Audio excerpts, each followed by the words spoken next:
Why do you think he's not using his own money to pay for his legal fees? Because he's the cheapest person I've ever met in my life. That's why.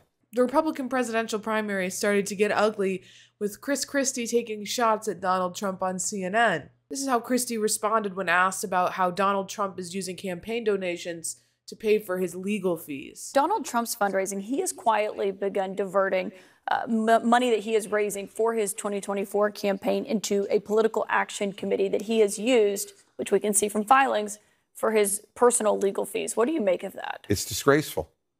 It's disgraceful. He's going to middle-class men and women in this country, and they're donating $15, $25, $50, $100 because they believe in Donald Trump and they want him to be president again. They're not giving that money so he can pay his personal legal fees. I'm Rayy Vana, and welcome back to Rebel HQ.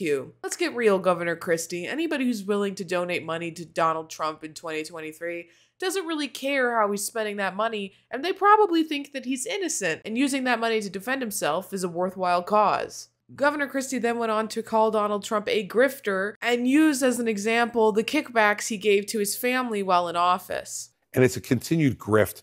And look, the Trump family has been involved in grifting for quite some time. He was doing this in terms of the people who got paid out of this PAC before, whether it was Kimberly Guilfoyle or other members of the family.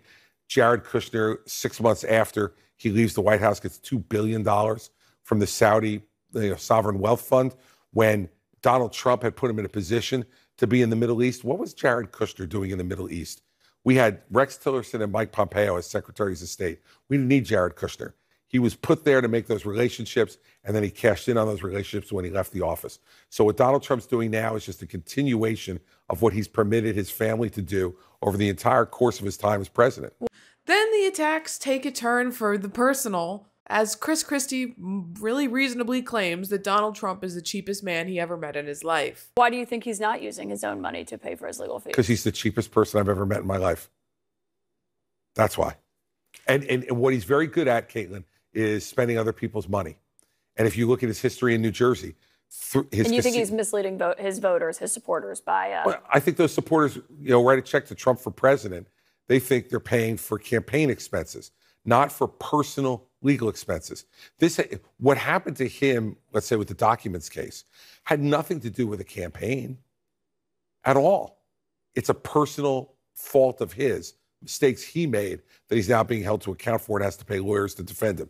But Christie didn't start this war. Actually, that would be Donald Trump himself. Now, Trump posted a video that made it look like Christie was perusing a buffet after he announced his candidacy for president. Christie got a chance to respond to this on Fox News. Once Trump started hitting back at you on a number of fronts, he took aim at your weight. What was your reaction to that? Oh, well, like he's some Adonis? I mean, please. It seems like the Republican presidential primary is getting ugly really quickly. That being said, Christie really doesn't even pose a threat to Donald Trump, as he's polling between 1% and 6%, whereas Donald Trump is polling somewhere between 47% and 56%. That's a big gap to make up. But no matter who wins the Republican primary, everybody loses.